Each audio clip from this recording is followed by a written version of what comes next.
Assalamualaikum warahmatullahi wabarakatuh. Waalaikumsalam. Jumpa lagi kita dengan podcast Sukabumi Merah Putih. Kita sudah bersama-sama para tokoh masyarakat Sukabumi Utara, tokoh perjuangan. Kali ini kita akan membahas tentang moratorium dan pemekaran Kabupaten Sukabumi Utara. Selanjutnya pertanyaan yang mendasar bagi masyarakat adalah kenapa Sukabumi harus mekar? Mungkin Kang Dadang bisa menyampaikan di awal ini. Ya, terima kasih. Bismillahirrahmanirrahim. Assalamualaikum warahmatullahi wabarakatuh. Salam. Pendengar, saudara-saudara kita sebangsa dan setanah air.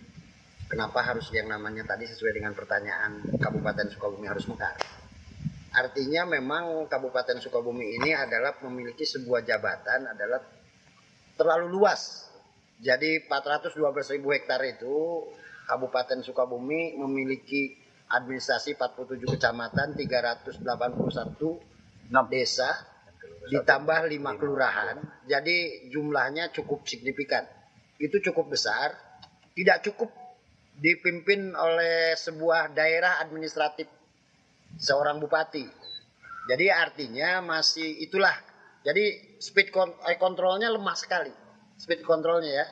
Artinya kontrol seorang bupati terhadap kebijakan-kebijakan itu yang sangat lemah sekali. Makanya kita atas nama masyarakat sudah 20 tahun yang lalu melakukan pergerakan bahwa tujuannya adalah bagaimana meningkatkan kesejahteraan untuk masyarakat Kabupaten Sukabumi. Nah, lewat pemekaran inilah salah satunya semenjak dibukanya undang-undang otonomi daerah, yaitu Undang-Undang 22 tahun 99, diperkuat dengan Undang-Undang 32 tahun 2014 ya. Nah, ini sebuah kesempatan yang tidak bisa kita abaikan. Jadi pemekaran adalah satu-satunya. Sebuah proses perjuangan 20 tahun ini finalnya adalah sudah ampres. Jadi Kabupaten Sukabumi ini bukan wacana lagi. Berarti sudah final ya? Sudah final. Artinya sudah final. Semua tingkat nasional memahami bahwa Kabupaten Sukabumi ini adalah memiliki jabatan yang terluas dan yang tidak kalah penting, kita yang paling terdekat di ibu kota negara pada saat itu, Jakarta. Ini kita memiliki sebuah jabatan, masa daerah Kabupaten Sukabumi adalah PDT. Ini kan lucu. Nah, ini hal ini makanya kami bersama-sama dengan tokoh masyarakat lain bersatu berjuang bagaimana melakukan pemisahan atau pemekaran Kabupaten Sukabumi. Oke, terima kasih Kang Dadang. Sebelumnya kita perkenalkan dulu nih tokoh masyarakat di sini. Siapa aja yang hadir di podcast pertama kita kali ini? Ya, tadi Kang Dadang Sopandi yang akrab dipanggil Kang Dadang Peto. Yang di sebelahnya Pak Beno mewakili kepala desa di wilayah Dapia 2. Yang di sebelah kirinya unsur dari pengusaha Bapak Rusli, Bapak Sigar ya. Yang ini mewakili tokoh kaum pergerakan juga di Nagrak. Beliau siapa? Pak Pala Effendi. Ya. Terkait dengan pemekaran ini tentunya perlu informasi dan sosialisasi terhadap masyarakat, khususnya kaum masyarakat di tingkat bawah. Karena gaung pemekaran ini tentunya sudah ramai di kalangan elit, tetapi di tingkat bawah, khususnya masyarakat umumnya, ini masih sangat awam. Apa itu pemekaran dan apa sih manfaatnya ketika itu direalisasikan pemekaran, khususnya terkait dengan kepentingan kesejahteraan masyarakat. Yang barangkali siapa nih yang akan menjawab itu? Ya, mangga. Terima kasih. Bismillah, subhanallah, astagfirullah, la haula wala quwata illa billah. Yang saya hormati sahabat-sahabatku, Pak Kades, Pak Dadang, Bang Sigar, Pak Andi, dan juga kawan-kawan yang ada di sini, ada ibu, unsur wanita atau perempuan. Begini, kalau kita lihat sedikit setback ke belakang, bahwa kondisi Sukabumi yang sangat luas di di antara Bali dan Jawa, artinya di Pulau Jawa terluas wilayahnya. Apa yang disampaikan tadi oleh Pak Dadang, 47 kecamatan, 4.000 lebih area tanah, 412.000 area tanah. Kemudian secara geografis pegunungan diliputi oleh pegunungan dan lembah, sehingga di dalam pelayanan untuk datang ke tempat pemerintahan ini perlu ada satu pemahaman dan pemikiran yang sangat-sangat urgent kaitan dengan transportasi, kecepatan proses pelayanan dan juga yang dilayani, kemudian juga kondisi alam yang sangat-sangat kurang begitu kondusif tatkala musim hujan, tatkala musim panas, kemarau, air dan sebagainya. Nah, oleh sebab ini saya secara pribadi dan organisasi juga tokoh masyarakat sangat-sangat mengharapkan ini perjuangan itu sebetulnya ketika saya jadi mahasiswa tahu ketika presidennya Insinyur Muhammad. Berarti ini kurang lebih 35 tahun Pak Dadang sebetulnya. Sudah lama ya? Sudah lama ini 35 tahun. Di Jawa Barat itu pertama sebetulnya. Sebelum Pangandaran, sebelum Bandung Barat. Nah, ini hanya beginilah proses yang terjadi. Hari ini saya mengharapkan kepada Presiden terutama, satu, segera dicabutnya moratorium dan RPP, PP, dan sertada segera dikeluarkan. Sehingga kami di Jawa Barat, khususnya di Sukabumi, akan segera menunjukkan kesiapan-persiapan yang sudah lama dipersiapkan, hasil kajian, hasil survei, dan juga berbagai macam berulang kali penilaian dan juga survei dari perguruan tinggi dan juga dari DPD Jawa Barat serta dari Kemendagri, ini sudah layak, sudah siap kami, tinggal moratorium diangkat, diambil, lalu RPP dan PP-nya segera dikeluarkan. Masyarakat Sukabumi sudah antusias, sudah pegel menunggu kebijakan dan keputusan ini. Sebab kalau ditinjau secara ekonomi dan perdagangan, ini berat sekali, jauh kepada tempat-tempat pemasaran, kudu ke Jakarta, ke Bandung, segala macam. Nah, kalau dipecah akan terkelola secara manajemen administrasi dan manajemen keuangan, perdagangan dan sebagainya, pertanian, perikanan, perindustrian akan mudah terkelola. Nah, ini harapan kami. Gitu kan, saya sebagai wakil dari Presidium dan juga tokoh masyarakat, juga pergerakan, sangat-sangat menunggu dan kecepatan proses dicabutnya moratorium. Terima kasih. Kemudian sekali lagi ajakan kepada semua warga Sukabumi yang masih cinta Sukabumi dari manapun bagaimanapun, mari kita berdoa agar segera terrealisasi, terbukti, ternikmati hasil perjuangan kita bersama, yaitu KSU terjadi. Terima kasih. Assalamualaikum. Terima kasih kepada Bang Palah. Selanjutnya dari sisi pengusaha nih, kita pengen dengar Bang Sigar terkait dengan dukungan terhadap pemekaran Kabupaten Sukabumi Utara dan apa dampak positif yang bisa dirasakan oleh masyarakat khususnya nanti ketika pemekaran ini terlaksana. Mangga. Ya, terima kasih. Assalamualaikum warahmatullahi wabarakatuh. Assalamualaikum. Ya, diulang dari pengusaha, saya juga tokoh masyarakat nih. Merangkap berarti ya. Ketika berbicara Sukabumi Utara itu harus. Karena apa? Karena berdasarkan kajian, ya, ini sangat luas. Maka dari itu kita pisahkanlah dengan kajian dulu. 12 orang 2 tahun untuk mengkaji.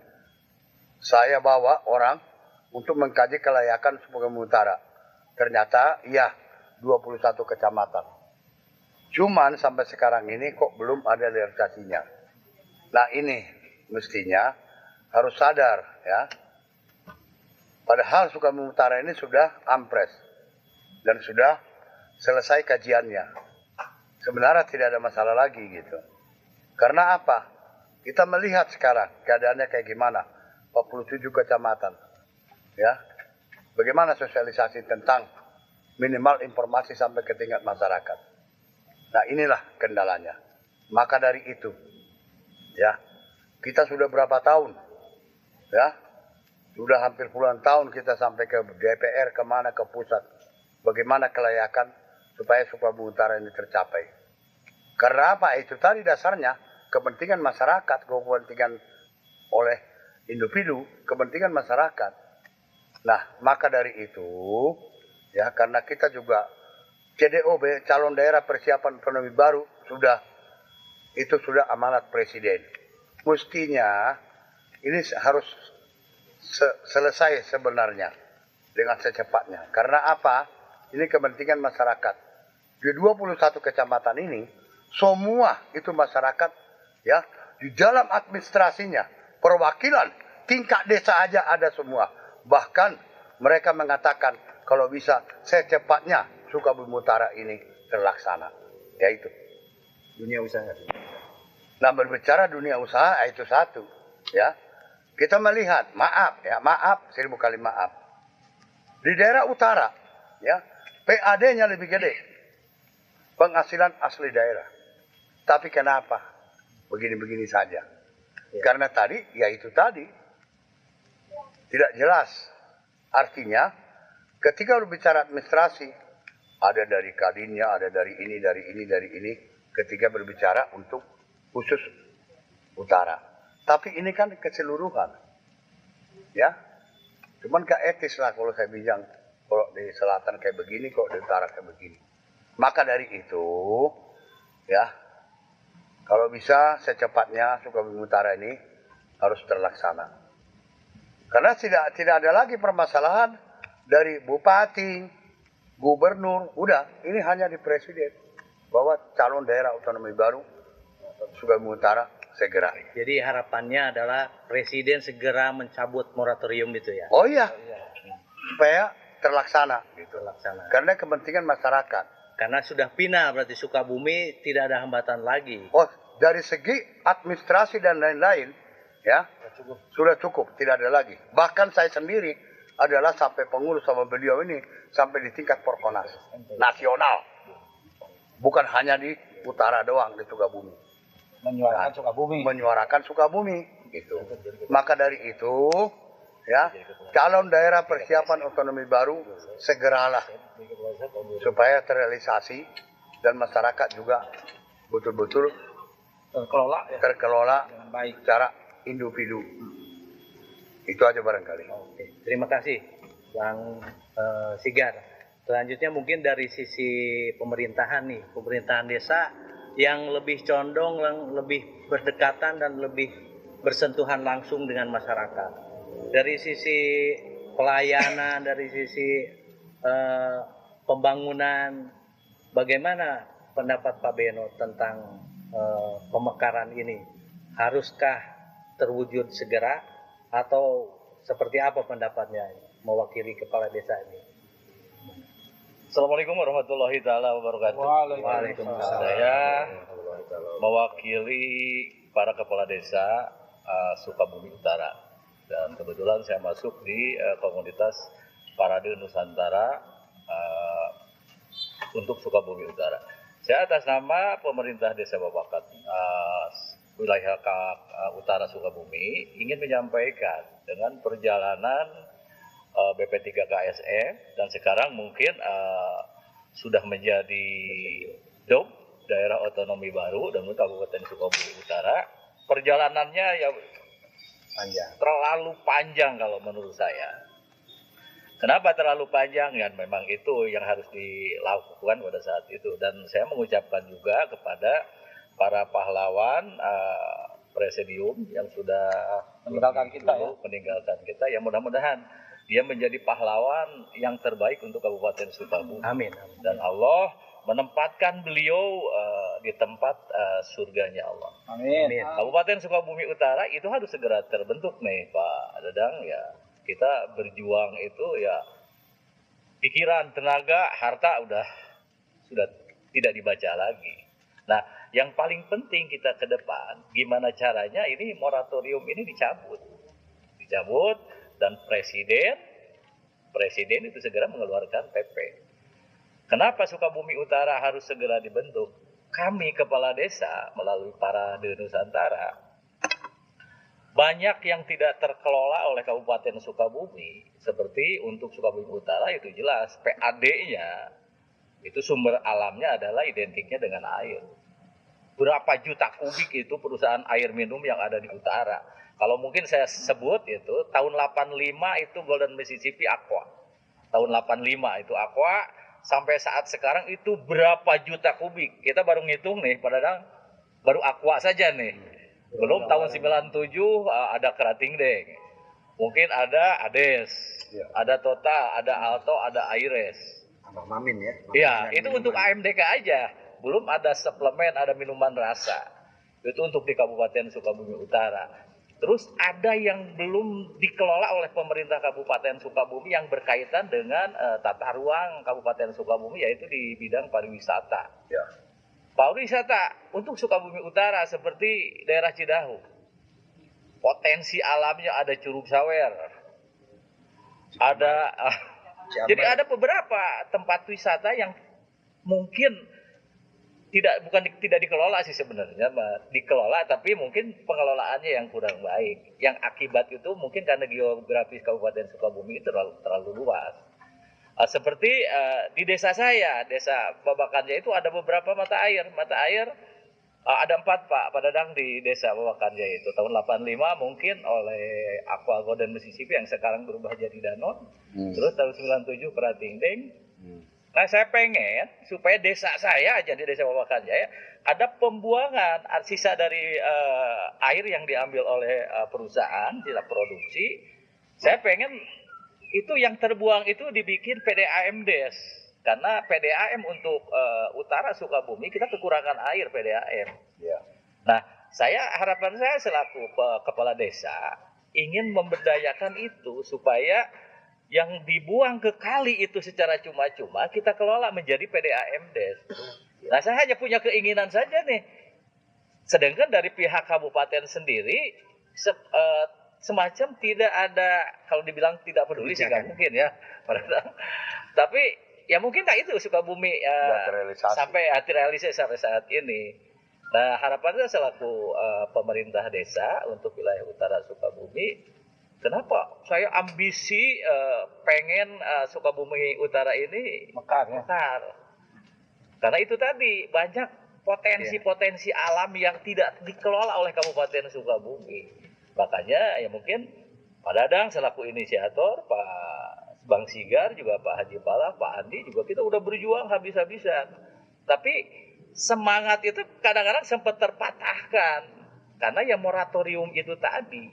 Berarti intinya sama ya. Sama pengen moratorium gitu. Cekasarna mah begini kalau kata orang Sunda, nepi ka paeh oge saya yang ngebentuk Sukabumi Utara itu tega jenting lah paeh oge supaya generasi kita itu merasakan bahwa perjuangan kita itu ada. Nah, sampai saat ini saya selaku pejuang Pak Dadang, karena di usia seperti ini siapa generasinya? Kalau misalkan ini KSU ini tidak terrealisasi. Padahal kalau menurut saya sih, waktu kita rapat kemarin di DPR ini ya Pak Ketua, ya. Melalui Porkonas, dan kita terus mendesak kepada pemerintah supaya mencabut moratorium dan mengeluarkan PP. Jadi perjuangan masyarakat, kalau masyarakat Sukabumi sih Utara sudah sangat mendukung. Karena begini. Kita kesulitan secara administrasi nih. Kita kalau menuju ke DPMD nih, kita menuju ke pemerintahan, kita kan harus melalui Cikidang, Pak. Jaraknya yang cukup jauh. Jaraknya jauh, medannya itu.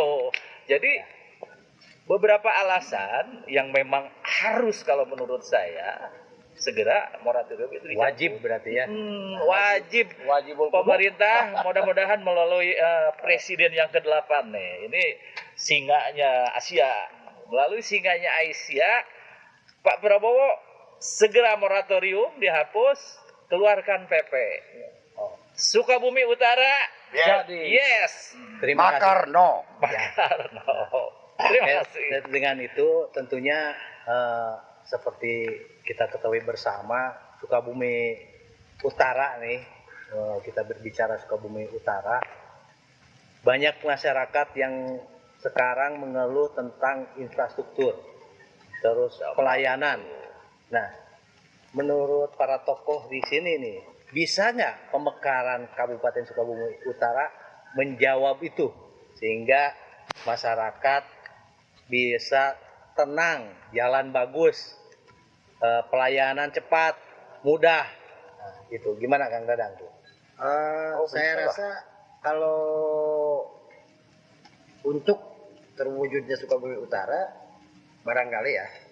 Jadi artinya kita punya pemikiran bahwa bagaimana kalau kita bandingkan punya anak 5 sama anak 2. Itu lebih sejahtera karena PAD kita cukup signifikan.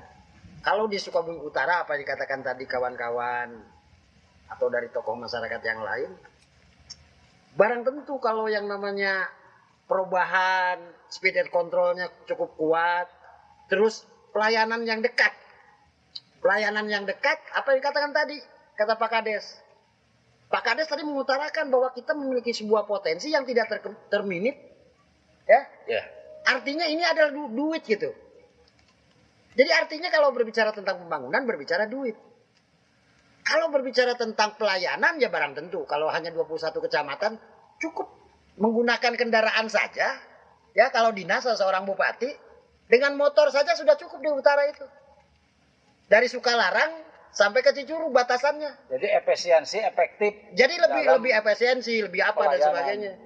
Termasuk biaya operasional kalau dibandingkan hari ini dengan nanti di Sukabumi Utara, hilangnya rapat-rapat di utara itu, ya sekarang kan pemerintah Kabupaten Sukabumi ini rapat-rapatnya di utara kebanyakan.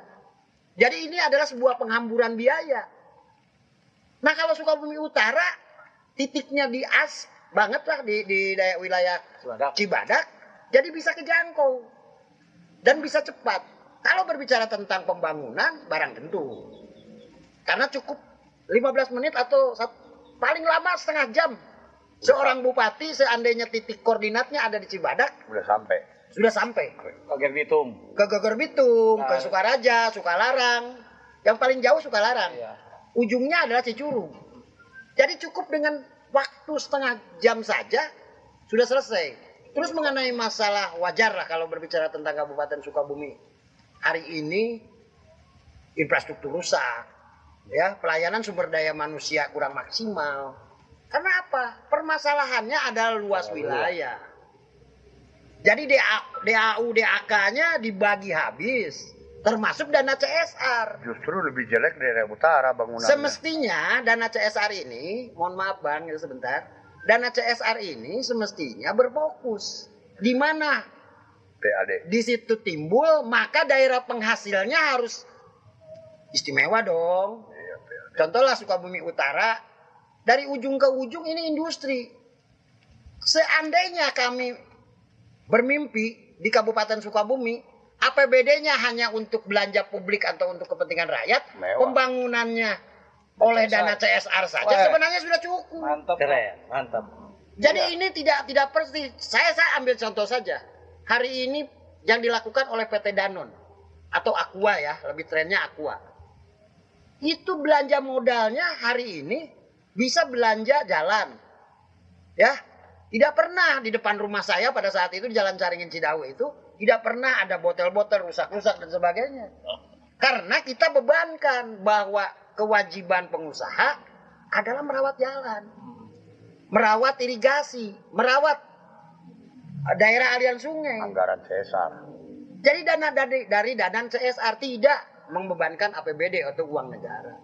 Jadi barang tentu kalau misalkan terjadinya Kabupaten Sukabumi hari ini penyebaran dari timur ke barat, ya, dari bagian timur ke barat Sukabumi Utara ini adalah hampir rata-rata potensinya luar biasa, hampir seimbang.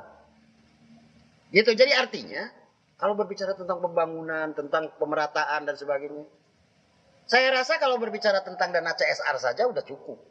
Oh iyalah. Ya, terus ada kebijakan nanti muncul misalkan seorang bupati di Sukabumi Utara mengajak para pengusaha agar berpartisipasi. Ya, artinya ada manajemen yang belanja modal. Barang tentulah kalau berbicara tentang infrastruktur, berbicara pendidikan, berbicara kesehatan. Kenapa uang ini tidak dimasukkan ke sana saja? Nah, operasionalnya bisa dilakukan oleh dana dari pemerintah. Itu barangkali. Jadi saya yakin sekali yang namanya kita punya mimpi bahwa Kabupaten Sukabumi memiliki sebuah potensi yang luar biasa lah. Jangan sampai kayak hari inilah. Punten kalau berbicara tentang hari ini, stadion kebanggaan kita nggak punya. Terus sekarang lagi tren mengenai masalah persepak bolaan. Kita tidak memiliki sebuah unggulan yang kuat. Terus sumber daya manusia masih tetap bertahan. Ya, yang namanya PDT ini cukup besar sekali kan. Ini kita masih tetap bahwa kita konsisten loh. By data bahwa ini adalah PDT. Iya. Daerah tertinggal kita. Malu deh. Ini malu lah. Artinya malu. Satu. Terus yang kedua, ini Kang, ini udah jadi rahasia umum. Trafficking woman Kang. Ya. Ini besar sekali. Penjualan manusia di Kabupaten Sukabumi ini besar sekali. Padahal Berapa PDT puluh kita ribu lebih orang, sebentar Bang, berapa ribu orang yang keluar. yang keluar negeri. Iya. Ini namanya ya Sukabumi gelap ini. Ini Sukabumi gelap ini. Aduh. Industri yang ada hari ini pada hengkang. Ada apa? Ini kan sebuah persoalan kebijakan kembali ke pemerintahan. Apakah mereka mendukung dengan pengusaha yang ada? Apakah mereka bagaimana? Ini kita tidak tahu. Tetapi mudah-mudahan begitu Sukabumi Utara nanti terwujud, maka kami yang prioritas pertama adalah memberikan sebuah pelayanan yang maksimal terhadap masyarakat Kabupaten Sukabumi Utara. Itu barangkali. Oke, terima kasih Kang Dadang. Ya, sangat seru kita bicara pemekaran Sukabumi. Ya, kembali lagi tadi terkait dengan sumber daya manusia tentunya. Sumber daya manusia tentunya dibutuhkan ketika Sukabumi Utara ini bisa direalisasikan menjadi kabupaten baru. Nah, kesiapan apa yang menjadi jaminan sehingga kita yakin bahwa ketika Sukabumi Utara terlaksana, masyarakat bisa lebih sejahtera dan punya sumber daya manusia yang cinta terhadap masyarakatnya. Gimana? Saya rasa kalau Sukabumi Utara, karena Sukabumi Utara ini adalah dihuni oleh masyarakatnya adalah di daerah-daerah perkotaan ya. Kalau kita lihat data dari Ikatan Sarjana saja, banyak kan sih. ya Ikatan Sarjana itu di utara itu luar biasa. Sampai ke tingkat desa kalau dibagikan, ini rata-rata satu desa ada 15 orang. Sarjana Pak Kades? Jadi Ikatan Sarjana saja sebenarnya sudah menjawab. Cuman kembali ke tadi. Muncul kembali kalau berbicara tentang kesiapan tentang sumber daya manusia yang ada. Rata-rata satu desa di 21 kecamatan rata-rata 15 sarjana itu tidak kurang lah gitu. Kalau berbicara tentang kesiapan. Nah tadi kembali di mana rekrutmen kesempatan para sarjana kita untuk terlibat di dalam pembangunan di Kabupaten Sukabumi hari ini tidak dibuka keran. Ya. Ekspresi pemuda, ekspresi sarjana tidak berkembang. Bahkan sarjana-sarjana yang hari ini, punten, yang membuat kereta listrik itu anak Sukabumi. Mobil listrik itu rakitannya saya bawa biodatanya. Itu anak Sukabumi. Nah, kenapa dia tidak berekspresi? Nah, kembali kebijakan pemerintah yang error. Ya. Kebijakan pemerintah yang error. Pemerintah yang mana nih? Ya pemerintahan hari inilah artinya karena apa? Terlalu luas wilayah. Belum hadir negara dan agama. Jadi itu. Kalau berbicara tentang sumber daya manusia, kesiapan dan sebagainya, sumber daya manusia, kita udah siap kok. Saya isi aja, pasrahkan saja ya, kayak kami udah pada tua, pasrahkan saja berapa sarjana. Ikatan sarjana tingkat desa dibentuk di masing-masing desa, berikan untuk berbicara bagaimana blueprint tingkat desa merata di 21 kecamatan ini. Ini barangkali lebih maksimal kalau berbicara sumber daya manusia. Terus mengenai masalah berbicara tadi PAD apa kami udah utarakan. Cukup dengan berbicara PAD cukup, CSR cukup. Kembali, kalau dananya sudah ada, maka penyelenggaraan pemerintah akan sehat. Hari ini kan kurang sehat. Hari ini kurang sehat lah. Berbicara pemerintahan, bocornya di mana-mana. Proyek, sekarang ingin proyek aja terlibat. Ini anak-anak kami, ya, anak kami sarjana 3 loh. Nyebutkan geleh Kang, lamun udah berbicara tentang pemerintahan. Ada apa itu? Pi 20%, 30%, sampai 40% ini terjadi. Kenapa? Jadi bukan isu ya? Bukan Realitas. isu ini. Ini bukan isu, kami bisa membuktikan kok. Siap mempertanggungjawabkan. Bisa ya? mempertanggungjawabkan. Nah, dengan munculnya sebuah penjualan komisi-komisi di sini, artinya pemerintah Kabupaten Sukabumi hari ini tidak melakukan kontrol yang kuat. Betul nggak, Pak Beno? Kenapa hari ini misalkan kepala desa berjalannya masing-masing dan sebagainya tidak senada dengan pemerintahan hari ini? Karena apa? Terlalu banyak 381 desa harus diminit dan diawasi oleh seorang bupati. Jadi kalau 27 cukup proteknya tadi. 15 menit dia sudah berhadapan dengan rakyat. 15 paling lama setengah jam di titik koordinat Cibadak cukup. Sudah nyampe. Artinya ini adalah sebuah pelayanan publik ya. Komunikasi. Nah, pemerintah pun kami sudah menyiapkan mengenai masalah infrastruktur. Untuk Sukabumi Utara ini, saya rasa kami sebagai pejuang-pejuang di Pamekaran ini, saya rasa kantor-kantor kami yang siap untuk dihuni nanti untuk pemerintahan, nggak perlu lagi membeli tanah, ngebangun pabrik, beli mobil, kendaraan operasional yang cukup jauh. Saya rasa kan kompleks Cisaat, ya, terus balai pendidikan yang tidak digunakan secara maksimal, BLK itu, bukan Badiklat ya, Badiklat, itu masih luas.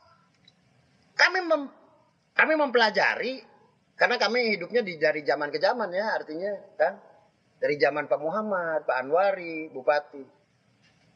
Dulu kita berkacanya Jalan Samsudin, ya, kita tahu bahwa Kabupaten Sukabumi itu berkantor di Jalan Samsudin. Tidak terlalu luas itu. Kota ya. Di kota, itu cuma 1 hektar aja enggak perkantoran itu. Namun dibandingkan dengan Lapang Caringin barangkali masih luasan kan Lapang Caringin dibandingkan dengan kantor Pemda yang ada di Samsudin. Dan itu bisa. Apalagi kenapa harus ini ada penyebaran ABCD dan sebagainya? Nah ini saya rasa nanti untuk ke depan coba belajar ke Bogor, Tegar Beriman. Jadi 1 titik pelayanan cukup dengan jalan, mobil di 1 titik, mereka ke kantor-kantor pelayanan. Itu barangkali mimpi Kabupaten Sukabumi. Nah ini kalau berbicara tentang siap, kami sudah siap. Nah, Gitu. ini terkait langkah ke depan selaku tokoh pejuang Pamekaran.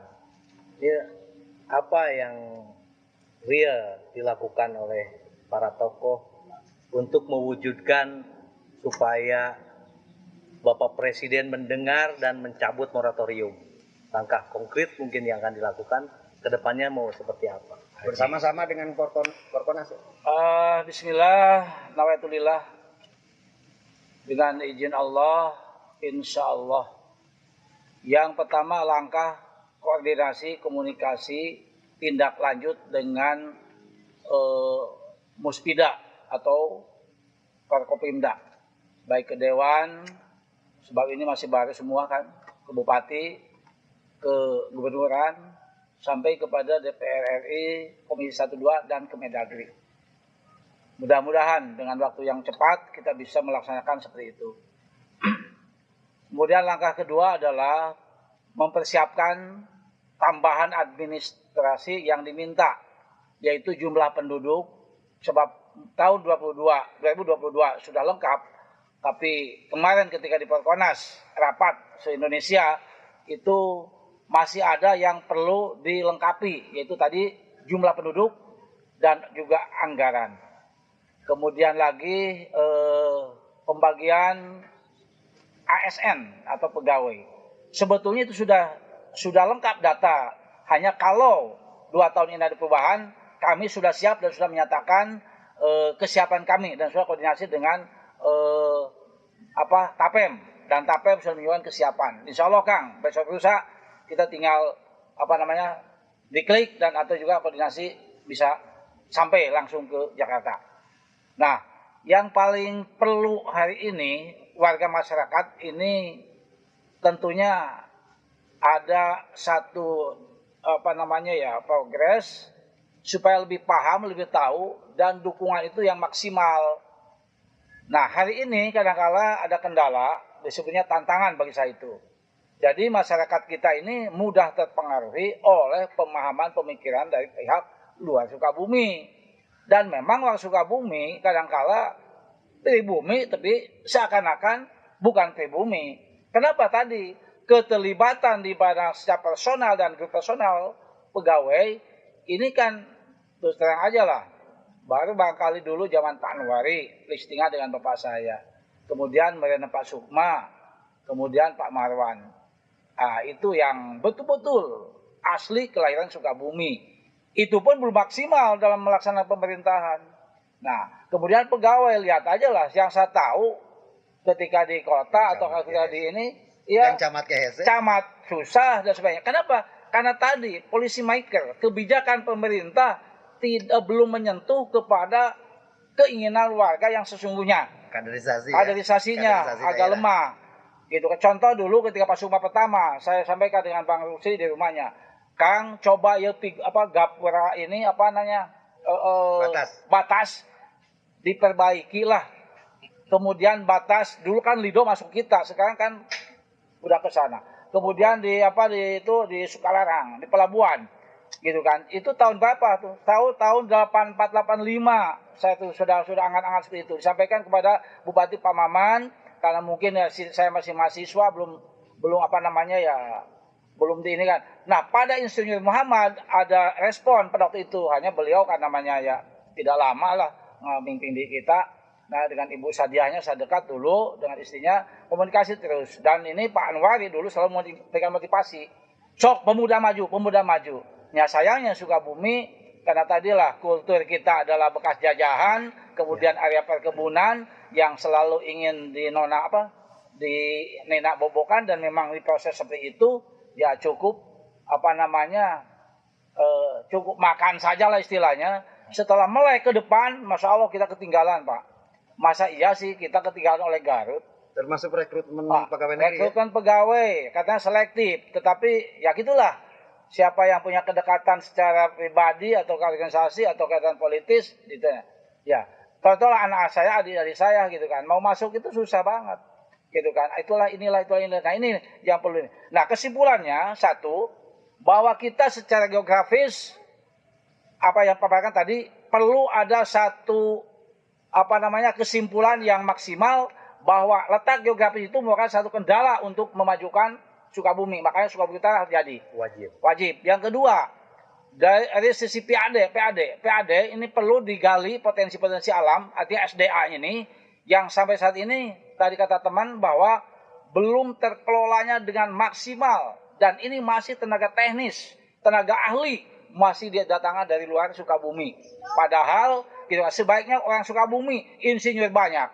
Tadi padahal mengatakan sarjana itu sekarang, saya dulu ketika masuk ke daerah Kelap Area hanya satu sarjana muda. Tahun berapa itu? Tahun 2000. Sekarang S1, Masya Allah, gitu kan. Kemudian infrastruktur hari ini memang perlu juga ada perbaikan dan ada proses percepatan. Sebab ini terlambatnya transformasi dan juga informasi yang cepat. Kemudian kaitan dengan pemasaran, perdagangan. Petani ngeluh Pak. dengan pupuk aja yang tidak stabil, kemudian apa namanya itu, obat-obatan yang sangat mahal. Kalau dulu saya begitu ke Sukabumi tahun 71,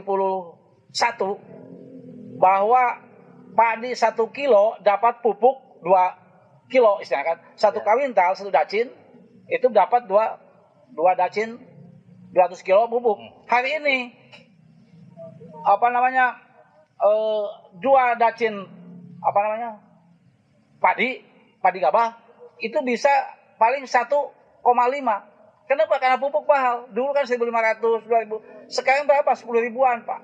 Dan itu pun kelihatannya sekarang kualitasnya. Nah, itu saya sudah sampaikan kemarin ketika itu PR Kementerian Pertanian ya. Nah, itu biang pertanian. Peternakan hari ini kita ada BPAT segala macam, tapi kenapa ikan cuek, saya tanya lagi Bang cuek, mendatangkan dari Jawa, Pak. Aneh kan, dari Bekasi. Kenapa ini Pelabuhan Ratu, kemudian sana itu Geopark segala macam gitu, apa namanya, apa? Ujung Genteng ya. Ujung Genteng tinggal dikelola dengan benar gitu kan. Dan payang-payangnya mana pribumi asli, kebanyakan tamu. Nah, ini yang perlu kita ditingkatkan perubahannya, dan SDM-nya itu dilatih. Ini pelatihan kita lemah terus terang. Itu dalam segi pemasaran.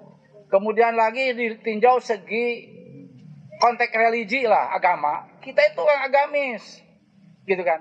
Tetapi ternyata, gitu kan. Tadi katanya ada perdagangan, ada apa namanya perdagangan.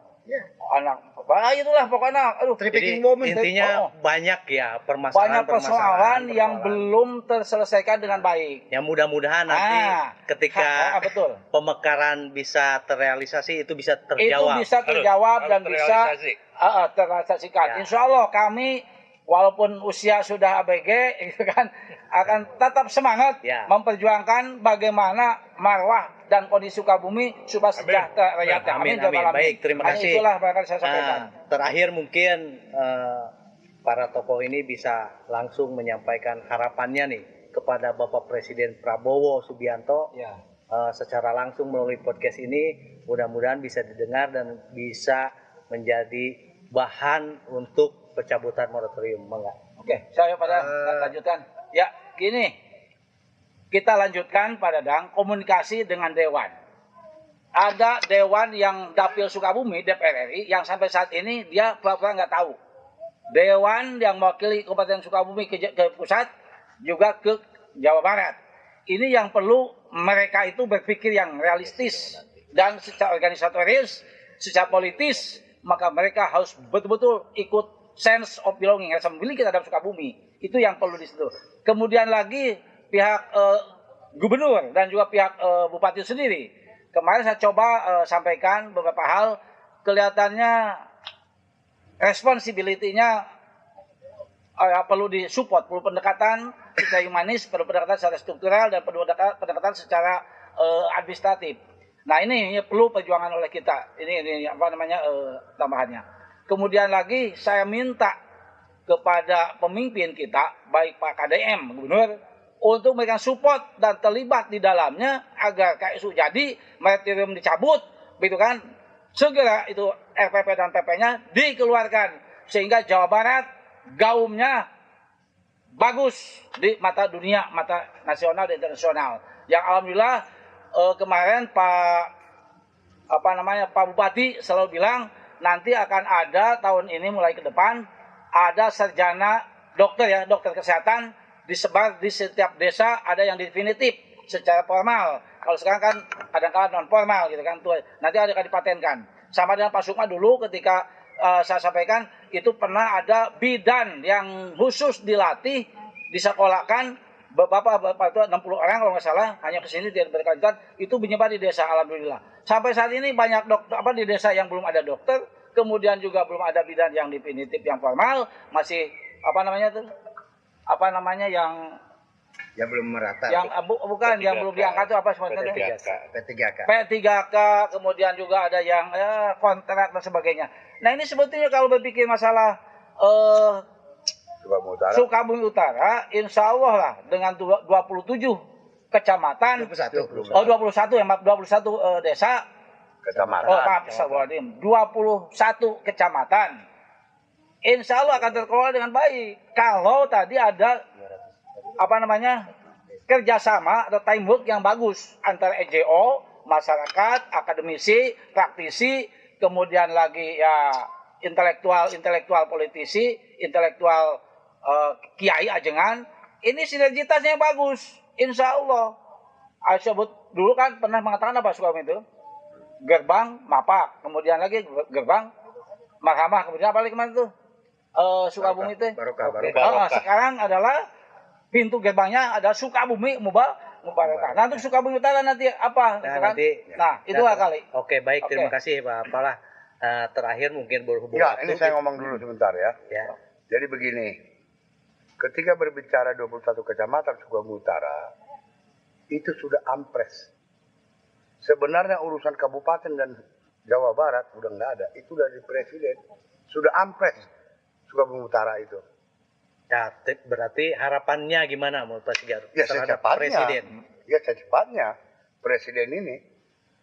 Nah, itu udah ampres, kita udah mandat presiden. Final berarti ya? Iya udah final.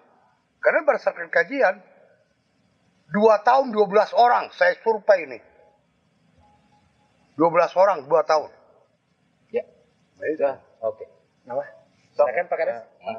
Pak Kades silakan, nanti saya di terakhir saja. Kalau saya gini aja mungkin ya fokus ke Muaratiop, terutama kepada Bapak Asjab. Saya dari Parade ini. Untuk tercapainya Mubarokah, mohon kiranya kepada Bapak Asjab selaku Bupati Kabupaten Sukabumi untuk mendorong, Pak. Dorong, karena tanpa dorongan dari Bapak, kami tidak akan menuju KSU.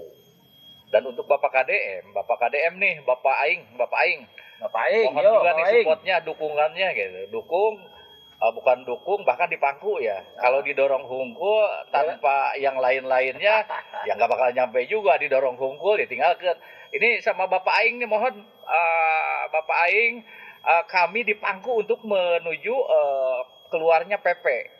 Jadi kudu dipangku nih Bapak Aing nih, ya.